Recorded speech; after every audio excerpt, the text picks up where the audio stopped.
What has struck you so far in person that was maybe different than what you expected about the combine? Yeah, right. So this is, of course, right, the first time we've come to this event, and I think the workouts and the BP sessions were, as soon as we got in here, right, they're cycling through, and so it's a little bit overwhelming. Of course, we're doing interviews all day, and so we're not necessarily down there watching every single swing, but it is a reminder of just how many guys they're kind of cramming into this event, and not necessarily in a bad way, but to get this many players from all over the place, from all different parts of the country, it's really interesting to see these batting practice groups, right? Normally you go to a game, okay, there's this group is these top hitters and these guys, but they're all on the same team, and they're all roughly. I mean, here we had one with a first baseman from LSU and a high school shortstop from Nevada, and then it's a really interesting mix of players. And what a tapestry! Yeah, it really is, and that's something that in some cases you almost feel bad for some of the high schoolers that have to take BP right after some of the college guys. There were some interesting juxtapositions for that earlier today. But long week ahead, they got strength and conditioning stuff starting on Thursday. I'm really interested to see what those drills look like in person. But obviously a lot of BP today. We got the high school game coming up tonight. Maybe we'll talk about that later this week. But it's been cool. It's been cool to see just this many amateur players that I've been reading about and kind of seeing video of, and seeing them in person is really cool. It is funny to watch you operate in this space because, some people listening know this about Jordan, maybe some people don't. If Jordan woke up tomorrow and said, I only want to do amateur baseball coverage, that'd be bad news for Jake. It would really be rough for me. However, you could do it. You could make a living and a career doing this. You are so plugged into it. It's really fun to watch. And so to see you operating in this element is very interesting. The other thing that I've gathered that has surprised me is kind of how few team people are watching what is happening on the field. Yep. And that is bizarre because you would imagine that what is a showcase? What is any scouting opportunity? It is an opportunity to evaluate a player by looking at them. However, that is really not what the combine is. Yeah. It's not. And it is, I think, billed as that by MLB to the public. Maybe we build that to people. And you got to put something on TV. And if you want to put something on TV, you can't just put a video of a closed door with the team logo, because that's what's important, right? We talked about that with Nate Tice.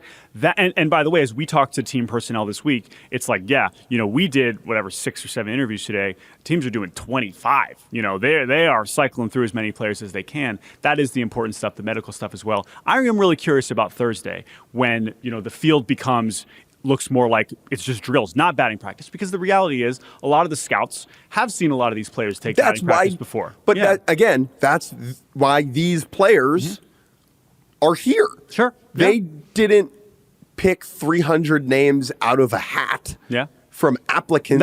That's true. We did pick them because they are the best players in this draft class. And the reason we know that they are the best players in this draft class is in large part because teams have been evaluating these players for months and months and months. Right. And so to go onto the field and watch somebody like Jared Jones, who is the first baseman at LSU that you mentioned, to watch him take batting practice is not necessary for a team to evaluate Jared Jones when they draft him. Yes. However, I will say that while this is something that you do see even in big league ballparks, certainly in big league ballparks now during batting practice, there is something cool, and we're so used to it now because of all the data that we have.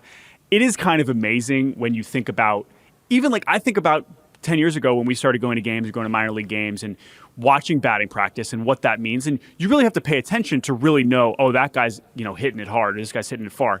Now you don't really, because I just get to look up on that big screen and it says Jared Jones just hit 113 miles an hour. And I saw where the ball landed. Now I know exactly how far it went. And that's cool. I bet that's cool for the kids, right? The kids, a lot of the high school kids who haven't necessarily not just had a batting practice session in a big league ballpark, which is of course a good opportunity, but to have that immediate feedback and know, I got that one. That's undeniably fun. And there is, I think, some value to that, to be able to see that instant feedback. I think that's really cool. Yeah. And but the real purpose is the interviews. Yeah. And we are, in a weird way, part of that. Yeah. Car wash. Yeah. Because every player here has a schedule that they're given by MLB. There are really 2 main categories of players that are here, right? There are the guys who are doing on-field and the guys who are not. We are mostly speaking with guys who are not doing on-field stuff. Sure. That is because we prefer for the purpose of this, to speak with the players at the very top of the draft. Sure. The players at the top of the draft are there for a reason, and therefore they have less of an incentive to do performance-based activities because it can only hurt them, mostly. And so because of that, they're just doing They're here talking. to chat. Yeah. They're here to kick it. Yeah. And when we would ask a player, JJ Weatherholt, who you'll hear from in a sec, what's your day look like?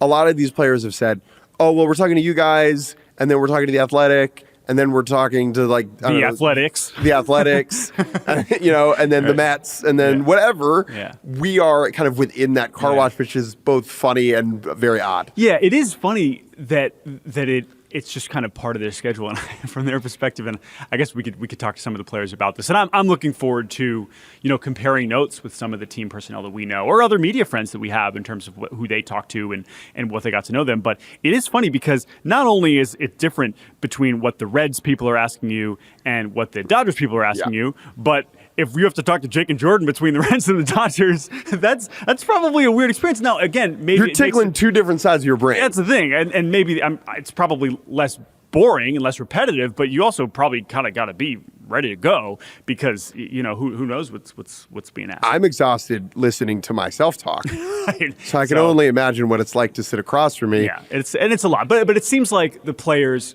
And of course, we've caught a lot of them in the early stages of this. And I'm curious when we talk to a bunch more tomorrow, how worn down some of them are. But a lot of them have had really positive attitudes about it. And I think that's obviously cool. Right. They understand the process, and they understand that is why you come here is to make that good impression in the room. And I'm sure a lot of them are doing that. Well, and I think, the reason we're here is because we want to help grow this thread, this throughway of the sport we really like. We really like baseball. We like it from the beginning of it to the end of it. From Little League World Series to Adam Wainwright getting crushed to a 7.35 ERA, right? Yeah. The whole lifespan. Yeah, right. And helping the public understand these people as people and not just as players from age 17 to 23 when they're making their way to the major leagues is really important to us. And we think that we are skilled at that. And we hope that in all the interviews we do this week, that comes through. Sure. And also, again, that's the thing is, and why do I care about this is just building. We talk about we want to tell stories. And the more information you get and that more history you can build with these players, the earlier you can, the better, right? It's not about from the standpoint of like, aha, I knew about this guy before you. It's just that when they are something, okay, now it means this because of that, because I know this, as opposed to someone just appearing in my baseball understanding, and it's like now I got to work backwards. Like I say, oh wait, how did I miss this? How did I miss this? I don't like that feeling. So I try and get build that history a little bit earlier. But anyway, so the point is, it's been a very interesting day. We'll have another day tomorrow. Wednesday will be very similar. I don't think they'll be broadcasting on MLB Network, but it'll be a lot of similar events, with the BP and with some bullpen sessions. And then Thursday we'll have some strength and conditioning stuff. We'll see some of that before we fly out of here. But it's been very cool. Any other Combine thoughts before we get to our JJ conversation? No. Okay. No. We'll have more. We'll recap our full experience on Friday's episode.